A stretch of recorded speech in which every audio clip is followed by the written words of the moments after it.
খুব বিখ্যাত গায়ক কেসা গতকাল তার কনসার্ট করছিলেন। তিনি কনসার্টে সুন্দর গান গেয়েছিলেন এবং তারপরে তার ঘরের দিকে রওনা হন। তার সাথে দেখা করতে কেসার ঘরের বাইরে প্রচুর লোক জড়ো হয়েছিল। কিছুক্ষণ পরে তাকে ঘরে মৃত অবস্থায় পাওয়া গেছে। দেখে মনে হচ্ছিল কেসা তার খুনিদের সাথে লড়াই করেছে।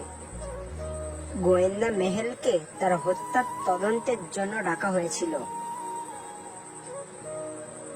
মেহেল দেখতে পেলেন যে কনসার্টের পরে কেসা তার কয়েকজন ভক্তের সাথে দেখা করেছিলেন। মেহেল তাদের জিজ্ঞাসাবাদও করেছিলেন। ফ্যান 1, আমি কেসার একটি বড় অনুরাগী ছিলাম।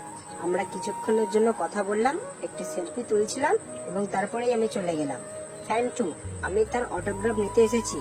আমার মেয়ে তাকে ভালোবাসে। আমি আমার মেয়ের জন্য তার সাথে একটি ছবি তুলেছিলাম।